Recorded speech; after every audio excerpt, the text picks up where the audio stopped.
이해할 수 있는 말씀을 우리가 쭉 함께 아침의 묵상을 통해서 나누고 있습니다. 타락한 남유다 왕국을 심판하시기 위해서 하나님께서 들어서 사용했던 나라가 바로 바벨론이죠. 이 바벨론 제국, 이 바벨론 제국이 전체 패권을 장악하여서 온 나라 지형을 다 점령하고 지배합니다. 그들의 그 교만이 하늘을 찌르게 되죠. 누가 감히 우리를 견제하랴, 누가 감히 우리를 해하랴 하면서 각 나라들을 막 점령해 갑니다. 하나님의 때가 있고 그들의 교만으로 말미암아 그들이 하나님의 징벌하심에 의하여 다른 나라에 의해 패망해 버리고 말아요. 이 하나님에 의해서 이 바벨론 역시 또 버려지게 되는데 BC 539년 고레스가 이끄는 메대 바사 군대가 이 바벨론 제국을 역사의 무대 뒤로 그냥 완전히 사라져 버리게 합니다. 메대 사람 이 다리오가 갈대아 왕이 되었을 때 그 다니엘이 앞선 선지자 예레미야의 예언서를 지금 연구하고 있는 거예요. 다니엘은 바벨론 다음에 그 메대가 지배했던 그 다리오 왕까지 총리의 역할을 계속 감당하게 됩니다. 오늘 1절에 보니까 그래요. 메대 족속 아하수에로의 아들 다리오가 갈대아 나라 왕으로 세움받던 첫 해, 그러니까 내가 지금 이 시점이 언젠지를 정확히 말하고 있는 거예요. 2절에 보니까 곧 그 통치 원년에 나 다니엘이 책을 통해서 여호와께서 말씀으로 선지자 예레미야에게 알려주신 그 연수를 깨달았나니 라고 선포해요. 지금이 언젠지를 정확히 이야기하고 있고 내가 지금 무슨 책을 보는지를 말하고 있고 그 책의 내용에서 무엇을 내가 확인하는지를 지금 다니엘이 우리에게 설명해주고 있는 거예요. 다니엘이 예레미야 예언을 연구하면서 보았던 것이 뭐냐면 유다 민족이 바벨론의 포로로 잡혀가서 70년간의 포로 생활을 할 것이라는 예언의 말씀이에요. 그 말씀을 딱 읽어보니까 그리고 나서 계산해 보니까 1차 침공 때 우리가 포로로 잡혀갔던 그 1차 그 때가 BC 605년이니까 다니엘이 이 글을 읽은 시기가 지금 곧 70년이 다 되는 시기가 되었다는 거예요. 그때가 언제냐면 BC 538년. 그러니까 포로로 잡혀가서 70년 만에 포로로 묶였다가 해방된다고 말씀한 예레미야서의 예언에 비춰보면 지금이 언제냐면 67년째 되는 해라는 거예요. 67년째가 되었으니까 어떻게 해야 돼요? 다니엘이 깜짝 놀라서 자기의 삶을 정비하고 기도하는 것에 더 매진합니다. 지금 우리가 기도할 때구나. 지금 우리가 다른 것이 아니라 하나님께 간구해야 할 때이구나 라는 것을 다니엘이 알고 그 기도하는 내용들을 지금 성경이 기록해 놓고 있는 겁니다. 응답받는 기도, 과연 다니엘을 통해서 우리가 기도하는 법들을 배우게 되는데 응답받는 기도, 하나님이 들으시는 기도가 뭔지 우리가 한번 깊이 생각해 볼 필요가 있어요. 다니엘이 기도하는 기도의 패턴이 몇 가지가 있는데 그 첫 번째가 뭐냐면 말씀에 입각해서 기도한다는 거예요. 말씀에 나와 있는 내용을 가지고 기도해요.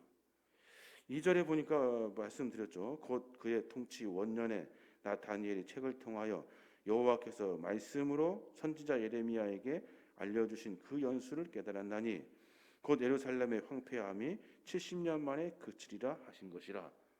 그러니까 지금 다니엘은 말씀 보니까 이제 이 말씀이 하나님의 거룩한 약속의 말씀임을 믿고 이제 곧 끝나는구나. 이제 하나님께서 우리를 도우시겠구나 하는 이 말씀에 근거해서 기도했다는 거예요. 그냥 기도만 한 것이 아니라 말씀 붙들고 기도하는 거예요. 그냥 막 기도하는 것이 아니라 하나님 우리에게 무엇라고 말씀하신지를 깊이 깨닫고 그 말씀을 가지고 기도하는 거예요. 그때 하나님은 그것이 우리에게 주신 약속의 말씀이기 때문에 반드시 성취하신다는 거예요. 유대인들이 포로로 잡혀왔을 때 그들에게 하나님의 말씀은 그렇게 많지가 않았어요. 예레미야서에 있는 예언의 말씀 몇 권뿐이었대요. 성경이 이 두루마리를 가지고 그 비참한 포로로 끌려왔을 때 그 포로지에서 그것을 필사해가지고 나누어서 읽었다는 거예요.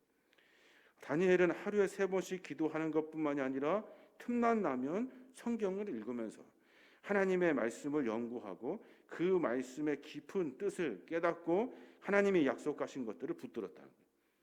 모든 포로로 잡혀간 이스라엘 백성들이 각 처소에서 그 일들을 하게 됩니다. 우리가 성경에 보면 여러 이야기가 있습니다만 에스겔서에 보면 비슷한 내용들이 기록되어져 있어요. 에스겔서 8장 1절에 보면 뭐라고 하냐면 여섯째 해 여섯째 달 초닷새에 나는 집에 앉았고 유다의 장로들은 내 앞에 앉아 있는데 주 여호와의 권능이 거기에서 내게 내리기로 라는 기록이 있어요. 이 말씀은 이 시기가 언제냐면 지금 포로 생활로 묶여 있는 그때예요. 그때 그들이 유다 장로들 앞에 다 앉아 모여서 유다 장로들이 가르쳐주는 말씀을 들었다는 거예요. 그러니까 이스라엘 백성들이 포로로 잡혀가지고 그냥 그렇게 생활을 하는 것이 아니라 어떻게든지 신앙을 붙들려고 각자 말씀을 붙들고 삶 속에서 하나님께 기도하는 그 기도의 모임들이 있었다는 거예요. 14장 1절에도 마찬가지예요. 거기에 보면 또 그렇게 기록되어져 있어요. 이스라엘 장로 두어 사람이 나와 내 앞에 앉았으니 여호와의 말씀이 내게 임하여 이르시되 라고 선포해요. 그러니까 이스라엘 백성들이 계속해서 장로들과 함께 말씀을 듣고 말씀을 읽고 말씀을 통해 자신 하나님의 여호와의 말씀을 깊이 새겨서 그것 붙들고 기도했다는 거예요. 포로로 잡혀가서 얼마나 어렵고 힘든 생활을 했겠습니까? 그러나 그들은 틈만 나면 모여서 시간 나면 모여서 에너지가 있으면 힘이 있으면 다 같이 열심을 가지고 하나님 말씀을 읽고 하나님의 때를 기다렸다는 거예요. 다니엘도 마찬가지. 삶 속에서 기도할 때 그냥 기도하는 것이 아니라 말씀 붙들고 기도해야 하는 겁니다. 온 백성들이 그렇게 기도했대요. 유다 백성들이 포로로 끌려가서 포로 생활 중에 그래도 이방 민족에게 흡수되지 않고 여호와의 신앙과 민족의 이 순결성을 지켰던 이유가 바로 그들이 모여서 말씀을 가까이 하려고 하는 몸부림이 있었다는 거예요. 그렇게 해도 많은 사람들이 다 배반하고 떠나버리고 바벨론에 흡수돼버리고 말았는데 그런데 그럼에도 불구하고 하나님의 말씀을 붙드는 순결한 자들을 통해서 하나님은 다음의 역사를 이어가고 있는 거예요. 오늘 말씀 성경 읽기를 하고 있습니다. 읽은 이유가 뭐예요? 그냥 한번 읽자가 아니라 말씀을 이 시대 가운데 가까이 하지 아니하면 우리는 세상에 흡수돼 버리고 말아요. 없어져 버리고 말아요. 하나님 우리에게 뭐라고 말씀하시는지를 그 말씀의 깊이를 깨닫고 내가 지금 뭘 해야 되는지 말씀을 통해서 알아가는 거예요. 그래야 시대를 이길 수 있게 되는 거예요. 그래서 말씀을 읽어야 되고 말씀 붙들고 기도해야 하는 겁니다. 다니엘은 지금 말씀을 보니 그 말씀이 기록되어져 있는 거예요. 그래서 다시 기도의 자리로 들어가게 되는 거예요. 또 하나 다니엘의 기도의 패턴이 뭡니까? 보면은 회개하는 마음이 있어요. 그 안에 자기의 잘못을 회개하는 모습. 3절에 보니까 내가 금식하며 베옷을 입고 죄를 덮어쓰고 주 하나님께 기도하며 간구하기를 결심하고 11절에는 또 뭐라고 합니까? 온 이스라엘이 주의 율법을 범하고 치우쳐 가서 주의 목소리를 듣지 아니하였으므로 이 저주가 우리에게 내렸으되 곧 하나님의 종 모세의 율법에 기록된 맹세대로 되었사오니 그러니까 우리가 지금 무엇을 잘못했는지를 깊이 참여하는 모습이 있어요. 그래서 금식하고 죄를 뒤집어쓰고 베옷을 입고 그리고서 주 앞에 회개하며 기도했다는 거예요. 하나님 우리가 무엇을 잘못했는지를 깨달았습니다. 율법에 보니 뭔가 잘못되었습니다. 우리의 죄가 큽니다 하면서 그렇습니다. 주님이 말씀하신 대로 우리가 당연히 그런 죄를 받았어야 했습니다. 라는 그 다니엘의 고백이 들어있는 거예요. 기도할 때 어떻게 해야 합니까? 자기의 잘못을 회개하며 기도해야 돼요. 그래야 하나님이 그 기도를 들으신다는 거예요. 또 하나는 뭡니까? 자기가 지금 무슨 기도를 하는지를 정확히 알아요. 구체적으로 내가 무슨 기도를 하는지를 알아요. 3절에 보니까 뒤에 후반절에 보면 금식하며 베옷을 입고 죄를 덮어쓰고 주 하나님께 기도하며 간구하기를 결심하고 라고 말해요. 간구하기를 결심했대요. 이 말은 기도해야 되지가 아니라 이 문제를 가지고 내가 기도해야지 하는 말이에요. 이제 포로 생활이 끝나게 되는 예언의 말씀이 성포되는 성취되는 이때 우리가 기도해야지라는 다니엘의 강한 의지가 들어 있는 거예요. 내가 이제 간구해야지. 이 문제 가지고 붙들고 기도해야지. 자기가 기도할 때 그냥 막 기도하는 것이 아니라 구체적으로 내가 지금 무슨 기도를 하는지를 하나님이 알아야 한다는 거예요. 구구절절 기도하는 게 아니라 나의 구체적인 기도를 들으신다는 거예요. 결국 다니엘은 모호하고 목적이 없는 그런 기도가 아니라 자기 자신과 자기 동족에게 진짜 필요한 것이 무엇인지 알고 그것을 하나님께 간구하고 있는 거예요. 그때 하나님은 그 기도를 들으신다는 거예요. 또 하나는 뭡니까? 기도할 때 다니엘의 기도의 패턴 중에 자기만 기도하는 것이 아니에요. 이웃에 대한 깊은 책임감을 가지고 있어요. 기도하는 사람은 이런 책임감이 우리에게 있어야 돼요. 6절에 보니까 그래요.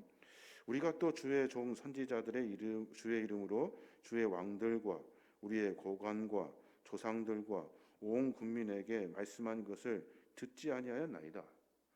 자기만 기도하는 것이 아니라 왕까지도 고관들, 조상들, 온 국민들 전부 다 기도해요.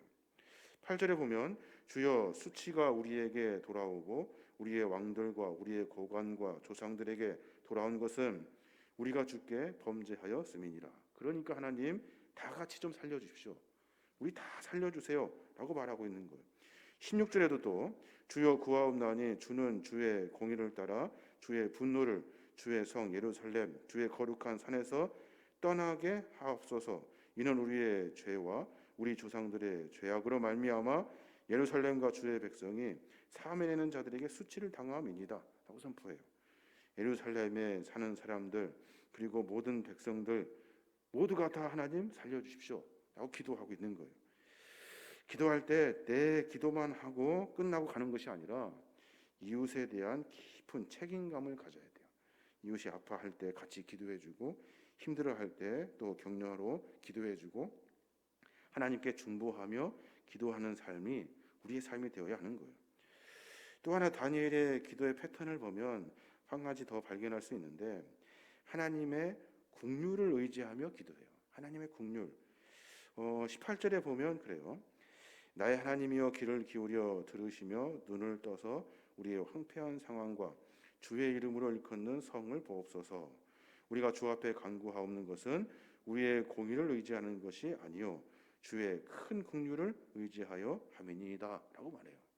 하나님, 주님의 긍휼이 필요합니다. 이 긍휼이 뭐예요? 긍휼은 하나님이 우리를 향한 하나님의 지극한 사랑이에요.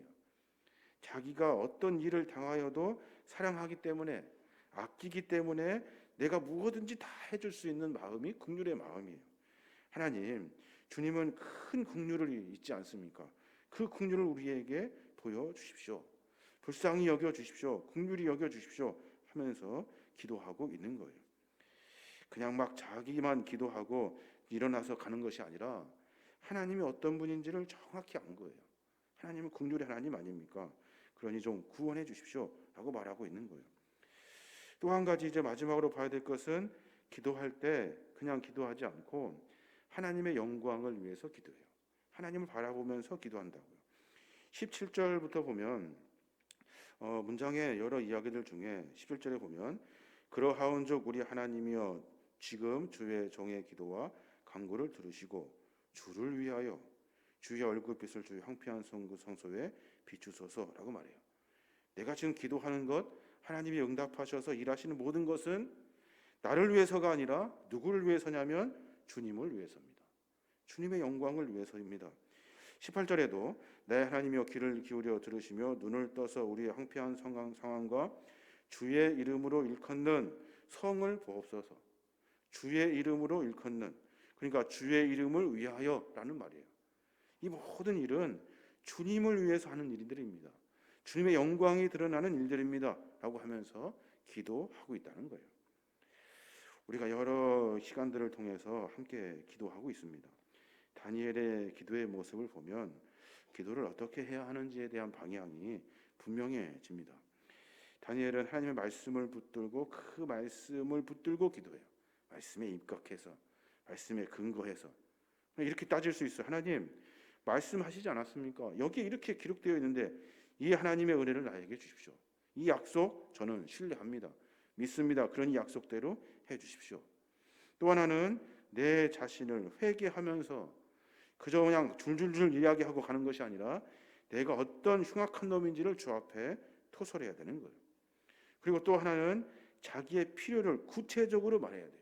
이거 주세요 라든지 이게 필요합니다 라든지 하나님 내가 이것 때문에 근심이 됩니다 라든지 구체적으로 내가 무슨 기도를 하는지를 하나님 앞에 말해야 돼요. 또 하나는 나를 위해서 기도하는 것이 아니에요. 내 이웃을 위한 책임감이 우리 안에 있어요.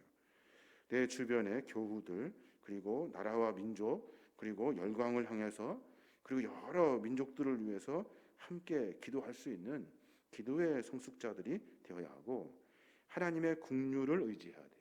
하나님은 어떤 분이십니까? 긍휼이 많으시는 분이세요. 긍휼, 그 긍휼을 의지하여 기도해야 하는 거예요. 기도의 결론은 뭡니까? 내가 뭘 누리는 것이 아니에요. 내가 소원 성취하는 것이 기도의 목적이 아니에요.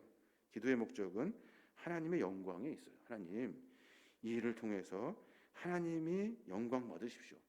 하나님의 이름으로 하나님을 위해서 이 일을 하십시오 라고 선포하고 있는 겁니다. 이제 시간이 되어서 뒤에 이스라엘 백성들이 해방이 됩니다. 칙령에 의해서 다 흩어져요. 그리고 다시 본국으로 돌아가게 됩니다. 다 돌아간 건 아니지만 그래서 일부 돌아가서 하나님의 약속의 성취를 이루어냅니다. 그리고 다시 이스라엘 백성들, 하나님의 백성의 역사를 다시 이어가고 있는 거예요. 다니엘의 기도의 모습을 통해서 우리의 기도를 다시 점검해 보고 어떤 방향을 가지고 기도해야 되는지 깊이 생각해야 하는 겁니다. 오늘 하루의 삶 가운데 또 하나님의 거룩한 은혜로 말미암아 많은 일들이 진행되게 될 텐데 그때 우리가 정확히 방향을 잡아야 돼요. 우리는 나를 위해 살아가는 신앙인들이 아니에요. 물론 어려운 일입니다. 나를 위해서가 아니라 이웃을 위해서, 주님을 위해서 섬기며 살아가는 지혜를 만나는 그리스도인들이에요. 그래서 하나님의 마음을 분명히 깨닫고 우리가 하는 일들을 통해서 하나님의 영광이 드러나게 되는 겁니다. 오늘 하루 가운데 그런 은혜를 통해서 우리의 삶이 주님과 더 가까워지고 하나님의 뜻을 이루어내는 이 시대의 거룩한 일꾼으로 전진하시는 귀한 믿음의 종들 되시길 바랍니다.